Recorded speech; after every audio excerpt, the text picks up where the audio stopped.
Hola, ¿qué tal amigos? El día de hoy quisiera conversar con ustedes sobre la tentativa, que está establecida en el artículo 16 del Código Penal peruano. ¿Qué es lo que preceptúa ahí este cuerpo legal? Ahí claramente señala que en la tentativa el agente, el delincuente, inicia, incoa la ejecución de un delito que por supuesto decidió cometer y que finalmente no logra consumarlo.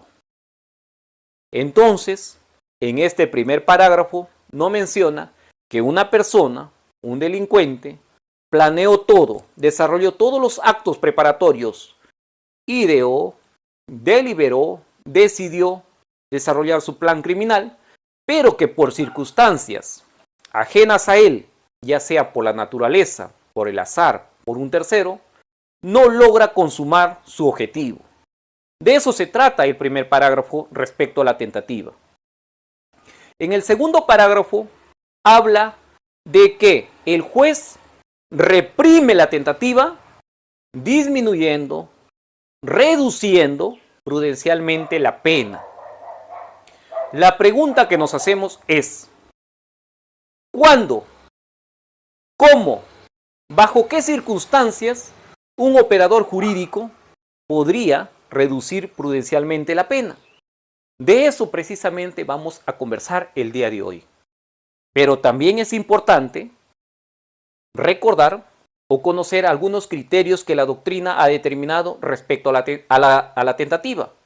Por ejemplo, hay un criterio objetivista en la cual indica que el fundamento de punición de la tentativa es la puesta en peligro de un bien jurídico tutelado por la ley penal. Es decir, así como para un delito consumado, el fundamento de punición es la lesión de ese bien jurídico, ya sea vida, patrimonio, etc. Para la tentativa es solamente una puesta en peligro y por lo tanto, bajo este criterio objetivista, la pena se debe de reducir. ¿Por qué? Porque no hay un daño. Se debe de reducir la pena para el agente delictivo. Pero también hay otro criterio, el criterio subjetivista. Según este criterio, el agente ha exteriorizado una conducta que es contraria a una norma. Es decir, la norma te está diciendo no robes, no violes, no estafes, pero que a pesar que la norma te está prohibiendo, tú lo has hecho. Has tenido conciencia y voluntad, lo has hecho de forma dolosa. Y que, al margen de que un tercero, la naturaleza o el azar haya hecho de que tu delito no se consuma, tú finalmente sí lo quisiste hacer. Tú finalmente quisiste, por ejemplo, que una persona muera. Quisiste despojar de un bien a otro. Es decir, tu objetivo fue eso, tu voluntad fue eso, tu conocimiento fue eso, y por lo tanto, según este criterio subjetivista, no debe de haber una reducción de pena. Es decir, tanto el delito consumado como el delito en grado de tentativa deben de llevar la misma pena. Eso es lo primero que teníamos que conocer respecto a estos criterios que maneja la doctrina. Por otro lado, también estudiaremos a las clases de tentativa. Y estas clasificaciones se pueden observar desde dos grandes grupos. El primero es desde un punto de vista de la realización de los actos. Y ahí vamos a poder diferenciar a la tentativa acabada y a la tentativa inacabada. Por otro lado, vamos también a estudiar a la tentativa o una clasificación desde un punto de vista de los instrumentos empleados, de los instrumentos aplicados. Y ahí vamos a poder conversar también sobre la tentativa idónea, la tentativa inidónea y hasta del delito imposible. Ahora veamos dos ejemplos de tentativa y su clasificación desde un punto de vista de la realización de los actos. Y empecemos por la tentativa acabada.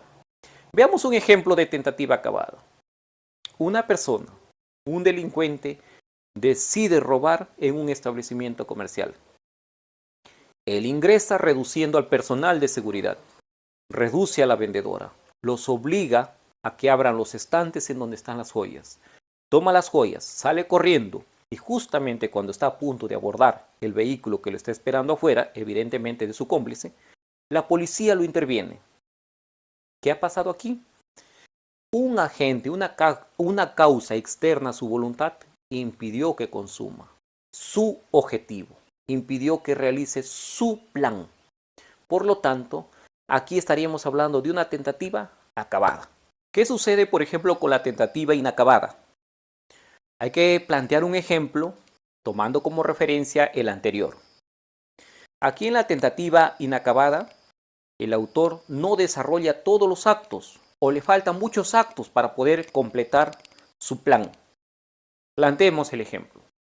Una persona ingresa a un establecimiento comercial.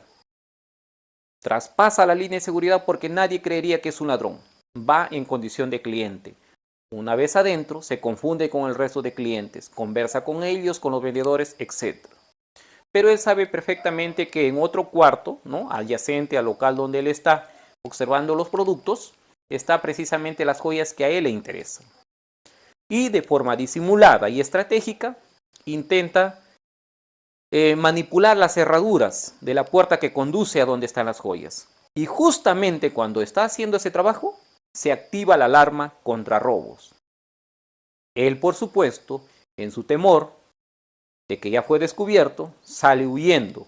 Y es casualmente afuera, ¿no?, fuera del local, en donde es intervenido, donde es capturado por miembros de su seguridad, de la seguridad del establecimiento y de la policía.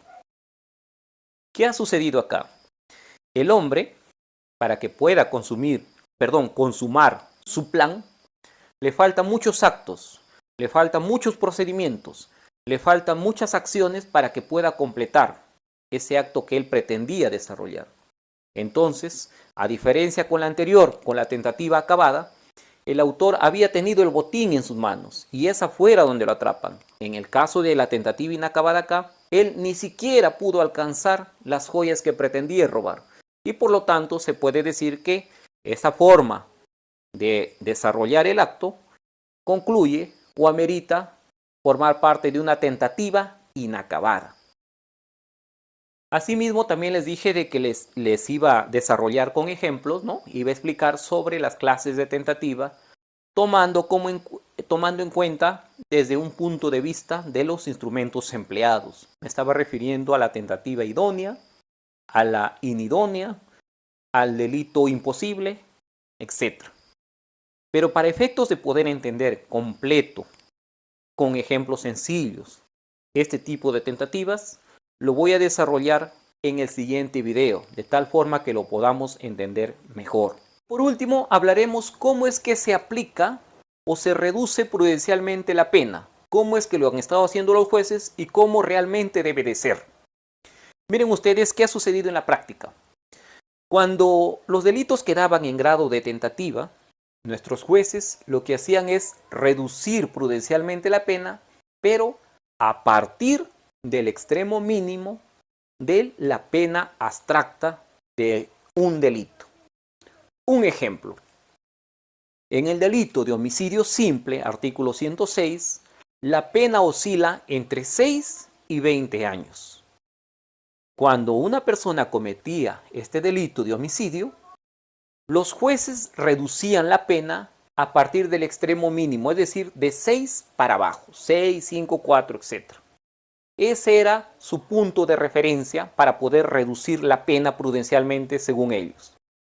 Pero lo que en realidad debería suceder o debe de ser es que esa reducción de la pena debe darse a partir del trabajo que se hace, de un análisis del sistema de tercios, y que esto funcione a partir en sí de la pena concreta que solicita la fiscalía, por ejemplo. El fiscal, al momento de acusar, por ejemplo, si es en el caso de homicidio simple, para poder plantearte él, si te está pidiendo 10 años, 15, los 20 o simplemente 6, primero he hecho él ha hecho previamente un análisis del sistema de tercios para ver si lo que está pidiendo encuadra en el tercio inferior, en el intermedio o en el superior.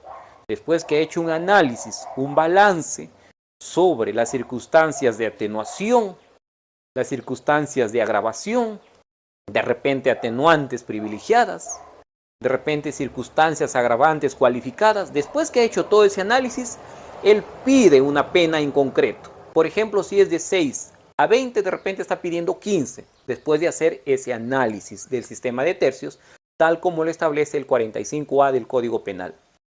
Nuestros jueces también deben de tomar en cuenta, después de hacer su análisis respecto a los hechos y al delito en sí, el sistema de tercios, es decir, después que se ha determinado la pena concreta solicitada por el fiscal. Esto pues en el caso que se plantea para un delito consumado en sí, ¿no? Primero se hace el análisis como si el delito se hubiese consumado. Después que se encuadra en uno de esos tercios, en uno de esos extremos, después de eso, que se ha planteado la pena en concreta, recién puedo reducir prudencialmente la pena. No a partir del extremo mínimo, no a partir del extremo máximo, no a partir de lo que yo quiera, sino después que se ha hecho un análisis minucioso, ¿no?, sobre las circunstancias de atenuación y de agravación, etc. Cuando ya hay una pena concreta, después de eso recién reduzco. Ahora, esta reducción también evidentemente variará dependiendo qué tipo de, por ejemplo, de tentativa se ha dado. Si es una tentativa acabada, la reducción seguramente será menor de esa pena. Si es una tentativa inacabada, la reducción seguramente de esa pena debe ser un poco mayor, pero a partir de la pena, ojo, de la pena concreta, no de la pena abstracta ni el extremo mínimo de esa pena abstracta como lo dije. Esa es la forma como es que se reduce prudencialmente la pena en los delitos en grado de tentativa.